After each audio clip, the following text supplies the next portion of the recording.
Chapter 974, Mind World. H. Finn Rambus picked up the porcelain teacup and took a sip. Looking at Audrey, who sat in a flawless posture, he said genially, "There's no need to act so reserved. This isn't our first meeting. I still recall discussing Berman's philosophy of ethics and Kung Soka's pragmatism with you 2 years ago." Audrey smiled faintly and said, "I just find it difficult to put the idea of you and a psychology alchemist's counselor together." H. Finn Rambus hadn't introduced himself, but it was a reasonable inference based on Audrey's knowledge of the psychology alchemists and the present situation. H. Finn crossed his right leg and said with a smile, "This isn't something worth paying attention to. Never forget that our psychology alchemists is an organization established with the goal of studying the psyche and to build knowledge. We are more about the academic side of things rather than handling matters. Heck, since it's academic, you can always treat a counselor as a university's professor." If she hadn't learned from Mr. World that H. Finn Rambus was behind Qiaran's suicide, Audrey would have been able to conclude that he was a knowledgeable, amiable, humorous, and humble scholar, regardless of the amount of observation that she did. However, since she was wary, Audrey wasn't someone who would so easily believe things that appeared on the surface. As she looked at him and organized her words, she prevented herself from focusing too much on one point. She kept her thoughts lively and scattered to prevent herself from being hypnotized. At this moment, her mind suddenly turned adrift. She seemed to see the 7 pure lights that contained infinite knowledge and the dense, indescribable figures. She saw them blanketing everything from high above. This was the spirituality sky, the reflection of the spirituality in one's mind. And beneath the spirituality sky was a deep, dark sea. Every drop of water resembled a point of light, as though they represented an imprint on each subconscious. Near this sea were several islands. One of them belonged to Audrey. She clearly knew that this was a manifestation of her consciousness. What was exposed above the sea was what she could detect, and the parts covered by the seawater were her deeper consciousness that she was usually unable to grasp or know. Floating above the island, Audrey looked to the bottom. She first noticed that the area was a solitary, quiet, gray blur. They screened out her vision, making her only capable of seeing the massive and dark black outlines of the subconscious, as well as the illusory and rippling sea of collective subconscious. She was unable to obtain much information from that. Audrey was puzzled as to how she had entered this strange state when she saw large swaths of gray split apart like the sea deep in the sea of subconscious at the island below. It revealed a stone platform that had appeared at some point in time. On the platform, a figure grew up rapidly in a fashion akin to blinking, entering Audrey's field of view almost instantly. His hair was completely white but remained thick and lush. He wore a standard 3-piece suit, matched with blue-gray trousers with lines adorning it, as well as a dark red bow tie. This man, with deep wrinkles on his forehead, was none other than H. Finn Rambus. Compared to the H. Finn sitting on the sofa, he appeared more sinister. He didn't wear a smile, and his head was slightly bowed. It was as though he was observing Audrey's subconscious that lay behind. In a few steps, he walked into Audrey's island of consciousness through the sea of collective subconscious. Then, he went from the subconscious to the area exposed above the sea like a silent visitor who didn't knock on the door or receive any permission. After arriving on the island, H. Finn Rambus raised his head. His facial skin was already covered in grayish-white scales. His irises were gold and vertical, and it didn't show any hint of emotion. Floating in midair, Audrey observed this scene and fully understood the situation she was in. This was the world of the mind. A mind world formed by the spirituality sky, sea of collective subconscious, and the island of consciousness. Due to the blessings from Mr. Fool's angel, H. Finn Rambus's intrusion of my body of heart and mind and psyche through the sea of collective subconscious sounded alarms. That force has separated my most fundamental part of my self-conscious, allowing me to control everything on the island from the spirituality sky. Thus, I'm able to truly resist true forms of telepathy. How magical, no, how despicable of H. Finn Rambus. He's not polite at all. He intruded into my house without gaining any permission or providing any notification. Audrey grumbled in midair. After understanding her current situation, she secretly controlled the changes that were influencing the island while answering the casually seated H. Finn Rambus in the real world. I'm also very reserved when facing university professors. As she spoke, Audrey made her inner island mumble. This isn't a good analogy.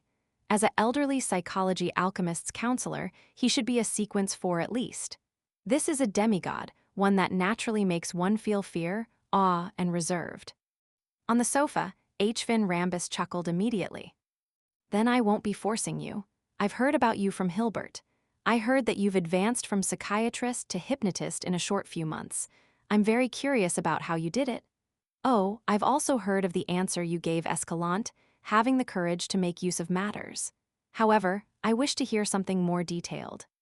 At this moment, the H. Finn Rambus on Audrey's mind island was observing his surroundings with a deadpan expression, listening the resonating voice. Audrey was already prepared for this as she deliberately pretended to be organizing her words. After a few seconds, she said, "It's just the superficial meaning of having courage to make use of matter. Let's put it this way. In my future plans, I've always had one of my options being a psychiatrist. Since I've acquired the corresponding Beyonder powers, I was definitely very happy to try it out and help the people around me resolve their mental and psychological problems." While saying that, she showed some signs of embarrassment towards such actions that bordered on childishness. Her mind island faithfully reflected this. After a pause, Audrey continued, "During this process, I discovered that my control over the potion's powers became better until, one day, I felt something in me shatter and fuse into my blood. It also allowed me to vaguely see illusory stars. Mr. Rambus, what does it represent?" For some reason, I firmly decided to become a hypnotist from that day. This might also be a cue from my subconscious. After saying that, Audrey deliberately stuck out her tongue on her mind island-like when she was little, doing things she usually wouldn't do. It was a way to prove that she was feeling a little embarrassed because playing psychiatrist was no different from playing princess when she was little. And embarrassment often meant the truth. H. Finn Rambus nodded gently and said, "Very talented. You seem to have figured out the acting method by yourself." Acting method? Audrey wore a surprised and blank look both inside and outside before coming to a realization. H. Finn Rambus said with a genial smile, "It's exactly as you think it is. By acting based on the potion's name and concluding the corresponding principles that will speed up the digestion of the potion. It is an effective method for reducing the negative influences. However, before Sequence 6, we do not teach it because we do not advocate members using this method to accelerate the digestion of their potions. Surprisingly, you have figured it out yourself." "Why don't you advocate it?" Audrey asked sincerely out of curiosity. H. Finn Rambus sighed and said, "This will make the members not be themselves. Some might even be assimilated by the remnants of the potion. To put it simply, the first 3 sequences are for one to slowly grasp their powers and get used to being extraordinary. It allows one's subconscious to be deeper, become clearer, and turn more mature. It aids in resisting the subsequent problems that come from the acting method. Of course, I can only give my opinion on the spectator pathway. As for the other Beyonder pathways, I'm not too sure if they're the same. But clearly, pathways that focus on the domain of the mind would have some differences in the area of self-consciousness." Audrey was unable to determine the veracity of H. Finn Rambus's words. She felt that there was definitely some reason to it, but it was not entirely the truth. Little Sun mentioned before that one key thing to remember regarding the acting method is remember that you're only acting. I find this more appropriate. Yes, I've been strictly abiding to it and will keep doing so in the future. Audrey, you mustn't be careless. From this moment forth, you must put more emphasis on your self-consciousness. From Mr. Fool's point of view, this must be trivial and doesn't require additional emphasis since it's included in the statement of only acting. But to the ordinary person, perhaps it's relatively more important. As Audrey's thoughts raced, she asked, "Can you explain the acting method in more detail?" H. Finn Rambus explained it to her in a relatively more detailed manner before saying, "You are indeed talented and qualified to obtain the Sequence 5 Dreamwalker Potion formula, but before that, I'll give you several missions. This is out of fairness and also a form of training for you. This is because once you achieve Sequence 5, you will be leading 2 to 3 psychological discussion groups. Your every judgment and choice will influence the future and even the lives of the members beneath you. Therefore, we mustn't allow people who deeply lack experience in handling matters to advance to Sequence 5. Understandable, Audrey didn't object to it. What's the first mission? H. Vin Rambis said with a smile, a simple but rather long-term mission. Every piece of feedback you provide will count towards your contributions. At this point, he sighed. The fracture between the new party and the Conservative Party is widening. The more conflict there is, the more divided the kingdom's internal politics will be.